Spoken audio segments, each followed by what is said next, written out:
O Observatório Social divulga relatórios sobre a situação das escolas públicas municipais de Criciúma. STJ envia processo contra o ex-governador do Paraná, Beto Richa, para a primeira instância da Justiça Federal do Estado.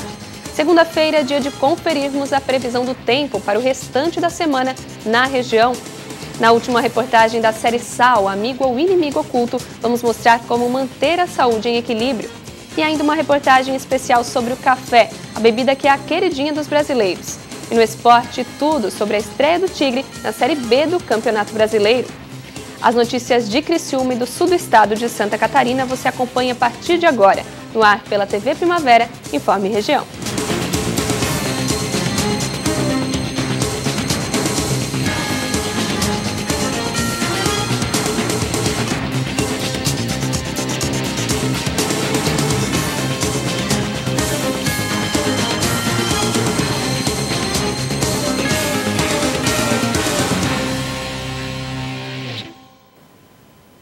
Segunda-feira, dia 16 de abril de 2018, estamos no ar com o Informe Região.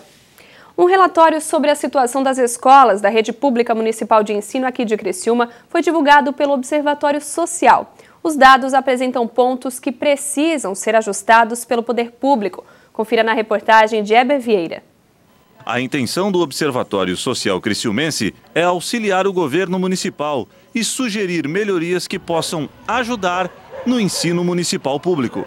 Nós não somos um órgão fiscalizador. Nós estamos para observar como está sendo implantada, onde está sendo investida as verbas públicas que são destinadas à educação. Como o tema é complexo, neste primeiro momento, o Observatório Social fiscalizou a estrutura das edificações das escolas municipais.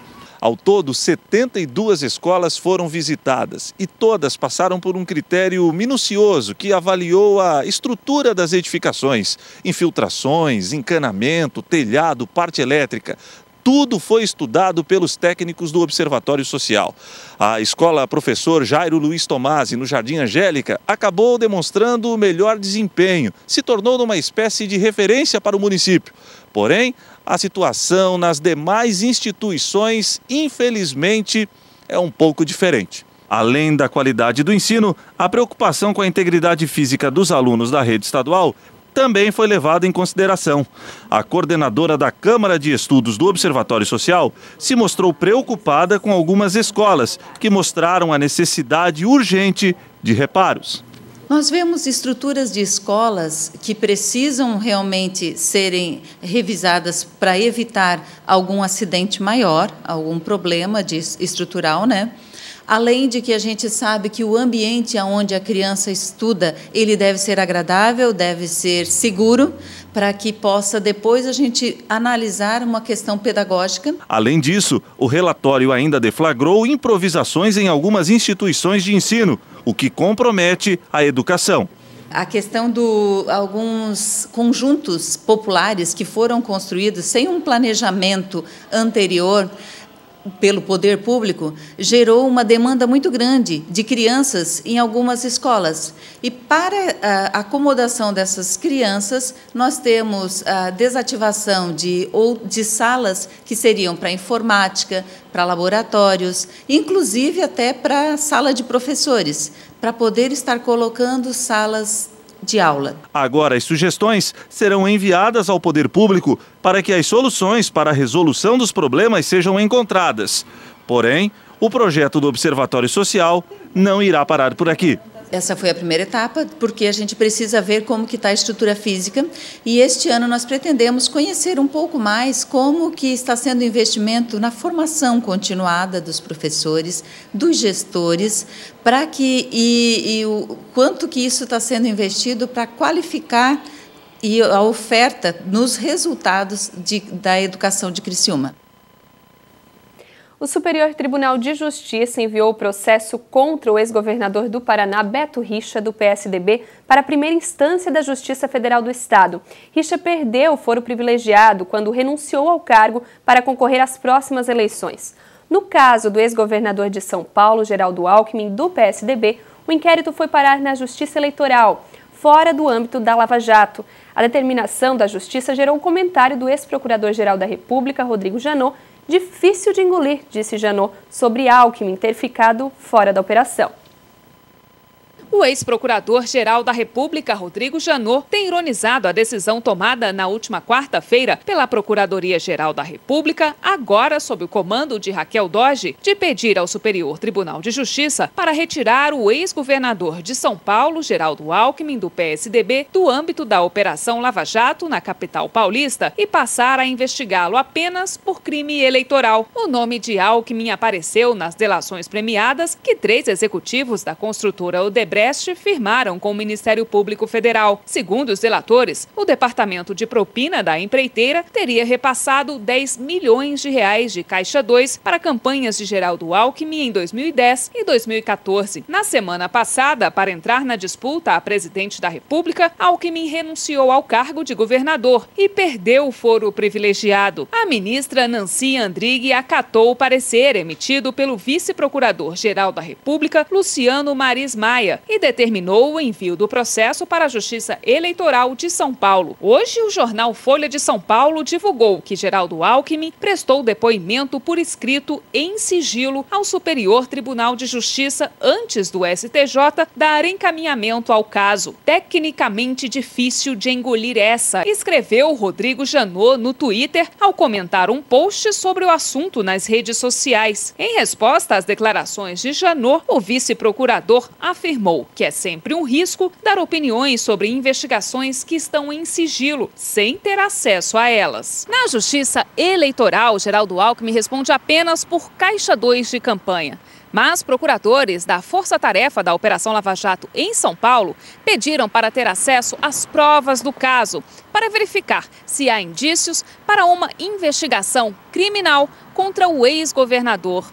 Ao encaminhar o pedido à Procuradoria-Geral da República, os procuradores da Lava Jato enfatizaram que há urgência para que eles tenham acesso às informações. Segundo eles, em função do andamento avançado de outras apurações sobre o caso. O vice-procurador-geral da República respondeu que nunca foi informado de apurações correlatas e muito menos da alegada urgência. Em entrevista a jornais, o vice-procurador acrescentou que as referências a Alckmin na delação da Odebrecht foram no sentido de que ele teria recebido dinheiro não declarado para a campanha. Segundo Maris, não havia elementos para ir além disso. O vice-procurador ainda fez críticas à força-tarefa da Lava Jato por passar a mensagem de que coisas estavam paradas em Brasília. A Procuradoria-Geral da República informou que se os procuradores da força-tarefa da Lava Jato em São Paulo tiverem informações que podem levar adiante investigação sobre atos de corrupção ou outro crime, nada os impede de iniciar uma apuração criminal sobre os fatos. A cúpula dos tucanos chegou a respirar aliviada após a determinação do STJ de enviar o inquérito de Alckmin à Justiça Eleitoral, por ser o Caixa 2 um crime de menor gravidade do que o crime de corrupção. Agora o clima é outro. Integrantes do PSDB de São Paulo já demonstram preocupação com a repercussão negativa do caso e com a possibilidade dos procuradores da Lava Jato, ao se sentirem desafiados, quererem conduzir um inquérito paralelo no âmbito da operação. No caso do ex-governador do Paraná, Beto Richa, também do PSDB, o processo é sobre uma denúncia de 2009, quando ele era prefeito de Curitiba. Richa é suspeito de um suposto desvio de finalidade de aplicação de uma verba de R$100 mil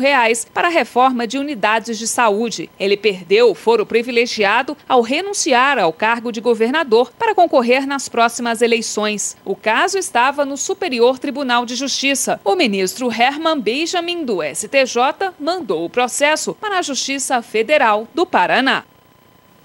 A seguir, na última reportagem da série Sal, Amigo ou Inimigo Oculto, vamos falar de equilíbrio para uma vida saudável.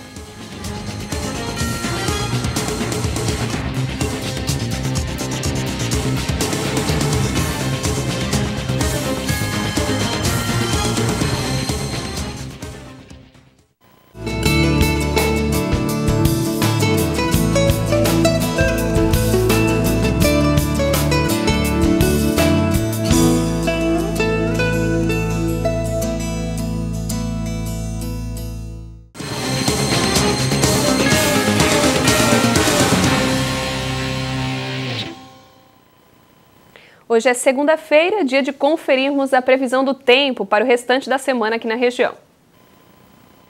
Amanhã, terça-feira, o céu amanhece encoberto e com chance de chuva, mas o sol deve aparecer durante a tarde. A mínima será de 15 graus e a máxima de 26 graus. Na quarta-feira, a previsão se repete, com céu encoberto, mas com temperatura um pouco mais baixa. A mínima será de 13 graus e a máxima de 26.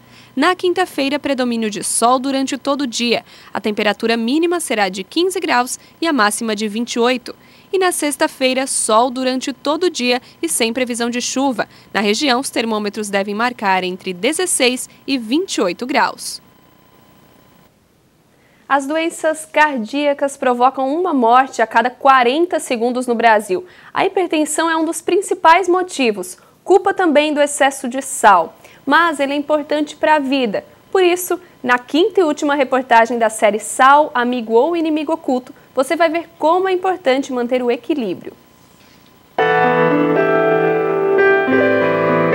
Harmonia é a palavra que faz bem ao organismo. Como na música, é fundamental ao funcionamento dos órgãos de um corpo, quase sempre perfeito ao nascer.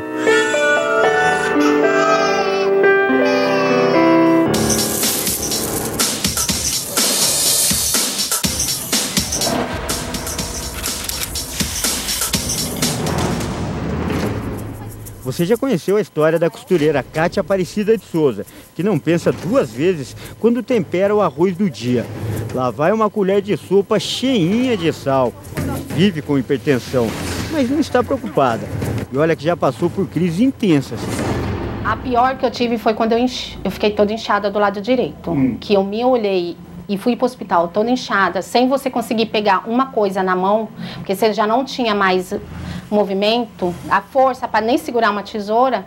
Aí eu falei, meu Deus, o que está acontecendo? Aí você vai desesperada, mas depois que passou você já esquece.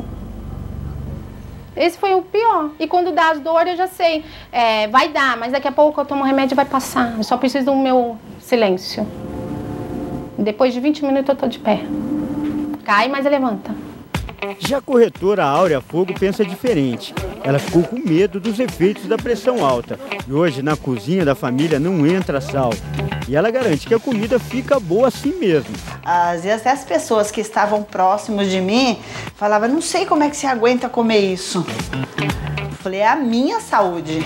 Quem coloca muito sal, muito preparo pronto na comida, não cozinha, não sabe o que é ser chefe. Por isso, a melhor estratégia é o equilíbrio. O sódio está presente na maioria dos alimentos, como frutas, legumes, temperos, carnes e peixes. Então, para que abusar dos produtos industrializados? E olha que a gente nem imagina onde o sódio está escondido. Por exemplo, o leite. O leite tem uma quantidade razoável de sódio. Os biscoitos, né, os alimentos industrializados, tanto os biscoitos doces, as bolachas, e tantos outros, os produtos para os embutidos, né, os enlatados. Então, o sal ele também é usado para conservar os alimentos, né? Mas, infelizmente, falar sobre como é ruim não ter equilíbrio ainda é chover no molhado. Muitas pessoas sabem que faz mal, mas ainda assim não tomam nenhuma providência. Já é cultural, né, da nossa cultura. Então já está inserido o sal, assim como o açúcar também. Então com o tempo você vai se reeducando, né? Então eu estou tirando aos poucos. Assim como o sal, como o açúcar, as gorduras. E é por opiniões como essas que o neurologista e professor da Escola Paulista de Medicina, Paulo Bertolucci, acha que a saída é investir na educação das crianças. A dieta saudável pode começar na idade adulta, mas é mais difícil para uma pessoa habituada a se entupir de gordura e assim por diante. Seria mais fácil lá atrás, quando ela ainda é criança, você ensinar como se alimentar e que quantidade, nesse caso, que quantidade de sal ela deveria consumir. E essa preocupação se justifica, afinal a estimativa é que no Brasil 3% das crianças já sofram de hipertensão. Por isso, nessa escola, na Zona Sul de São Paulo, uma das aulas mais importantes acontece aqui, no refeitório. Desde cedo, meninas e meninos aprendem a importância, o valor da educação alimentar. E elas aprendem a comer e também a preparar a comida. E esse cardápio é baseado em verduras e legumes, sem sal. É essencial, quanto mais cedo iniciar com esses alimentos, maior as chances da criança crescer tendo uma alimentação saudável, né? Então, desde a introdução alimentar, quando a criança é bebezinha aos 6 meses, incentivar os novos sabores é muito importante. Então, aqui no colégio, a gente tenta trabalhar todos esses alimentos para que também eles levem esse ritmo para casa. Uma lição gostosa de aprender. O que torna a comida mais gostosa? O sal. O sal. Tanto a comida como a vida requerem sal para se tornarem mais gostosas. Você usa isso aqui de sal? Se for uma salada, dependente do que for, um pouco mais, um pouco menos. O brasileiro hoje ele tem um paladar extremamente saturado, tanto para sal quanto para açúcar. Parece que o seu cérebro vai explodir só nessa parte aqui e na nuca. Não vou ficar brigando com ela para ficar tomando remédio, para tirar o sal da comida. Uma dieta excessivamente rica em gordura e sal, levando ao maior risco de infarto do miocárdio e acidente vascular cerebral. O sal é essencial à vida e à boa saúde. Então ele não pode ser nunca prejudicial. Chegou uma hora que eu tive que parei, não dá para seguir dessa vida mais. O nosso problema está no pacote de sal, muito mais do que no alimento industrializado. O sal é bom, mas se ele perder o sabor, como restaurar? Nós vamos, se Deus quiser, no dia 31 de dezembro, às 23 horas e 59 minutos, comemorar uma redução dessa mortalidade. Mesmo que seja 1%, 2%, 1 e 2% de lares não traumatizados e não infelizes pela falta de do ente querido que estava inserido ali, poderia falar Feliz Ano Novo.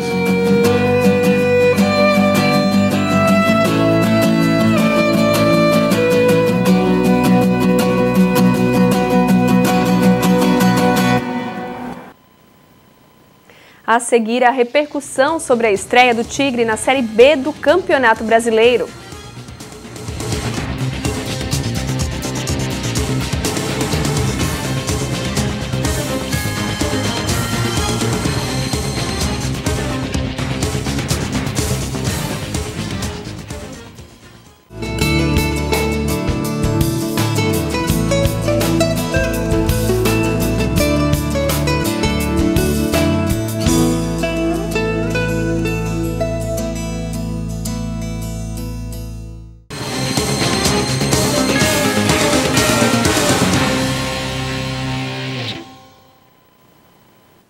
Cada brasileiro bebe, em média, 84 litros de café por ano. Parece muito, mas os finlandeses, os noruegueses e os dinamarqueses bebem muito mais. Agora, quando se fala em produção, a liderança é nossa há mais de 150 anos. Aliás, o café é parte da nossa história, como a gente mostra na reportagem. Ele está em todas, depois de uma refeição, no papo entre amigos, em reunião de trabalho. O café faz parte da rotina de muita gente e tem quem garante, não vive sem ele. 2 ou 3 por dia, pelo menos.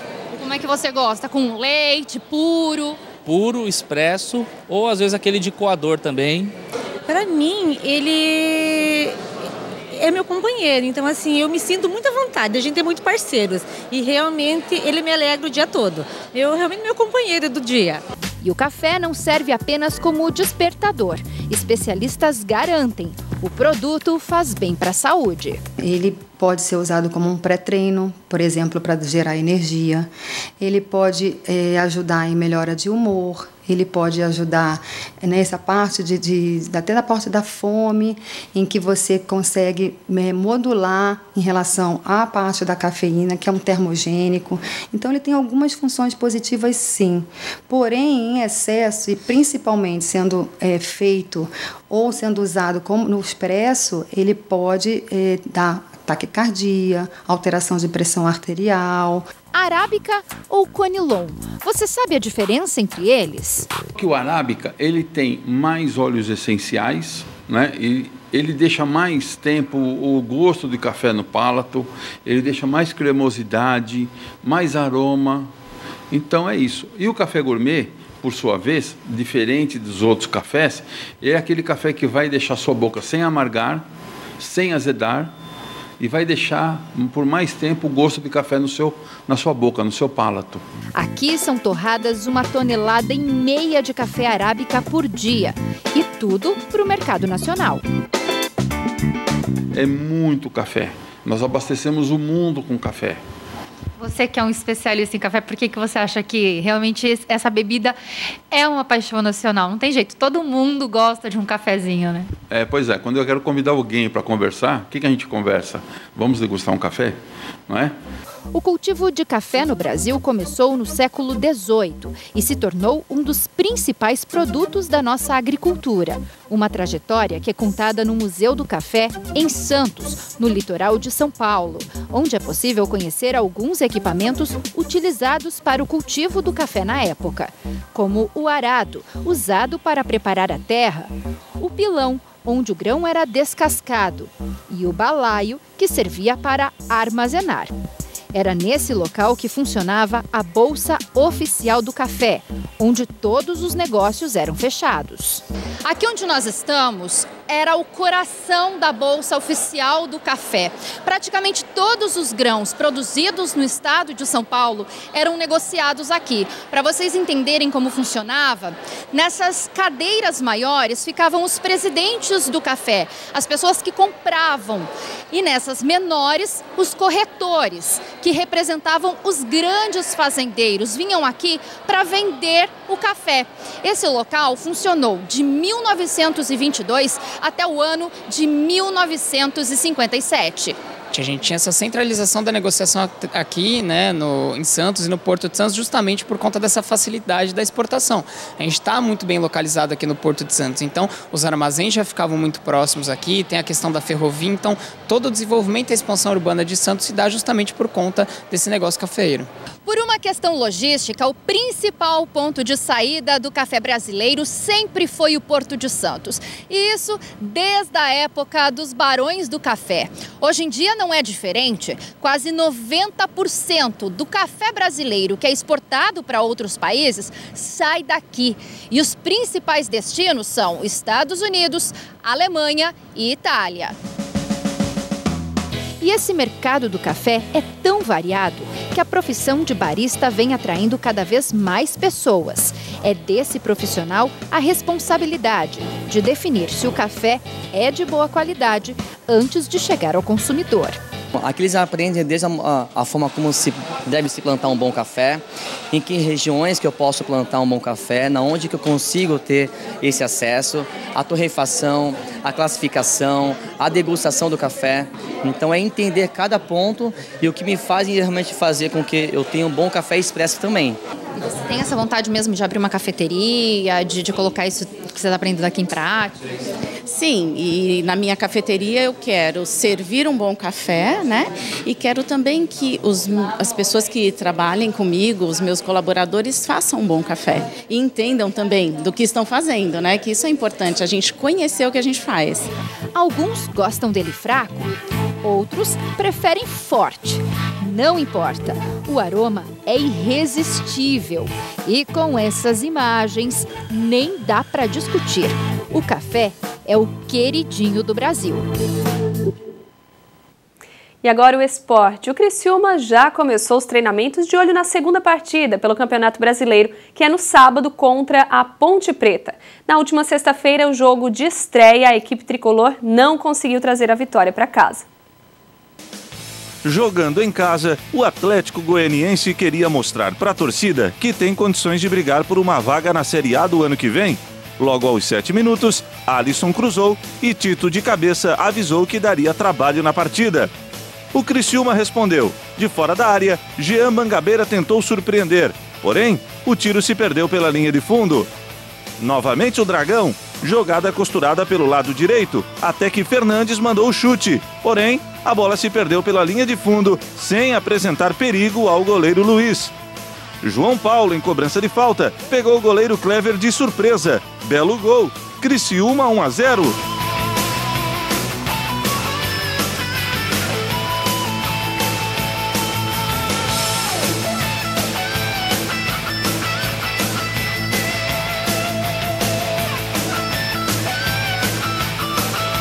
olha que o Criciúma poderia ter ampliado a vantagem. Repare neste lance. Maílson no contra-ataque entrou em velocidade na área, mas na hora do chute, o atacante Carvoeiro pegou mal na bola e mandou para fora. O Atlético tentou reagir. Tomás cobrou falta com perigo. Ela raspou no travessão e se perdeu pela linha de fundo. A pressão dos donos da casa aumentou. Neste cruzamento, William de cabeça mandou com perigo. Aos 41 minutos, Andrew perdeu a bola na intermediária. No cruzamento, Thomas bateu a queima-roupas. Luiz praticou a defesa. E no rebote, Tito empatou o duelo. Tudo igual, 1-1.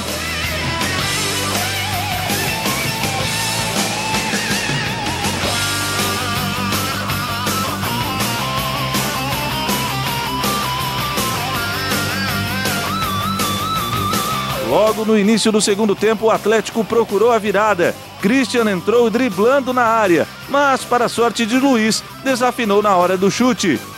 Aos 5 minutos, a virada do Atlético. Novamente, falha de Andrew e Tito, mais uma vez, não perdoou. Atlético, 2-1.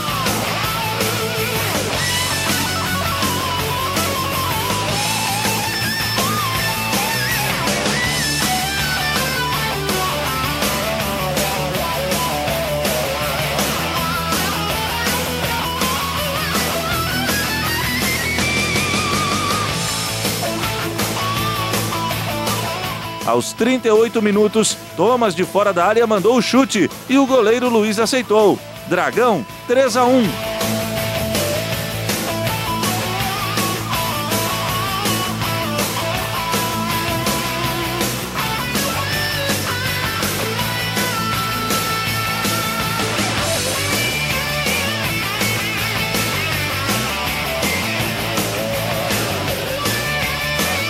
Já nos acréscimos, o Tigre diminuiu. Cobrança de escanteio de Alex Maranhão. Sandro de cabeça exigiu grande defesa de Clever. E no rebote, Suellington mandou para o fundo do gol.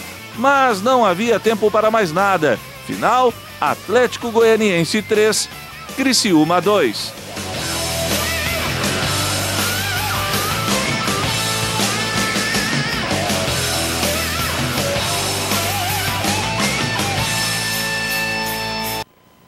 O Informe Região vai ficando por aqui. Uma boa noite para você e até amanhã.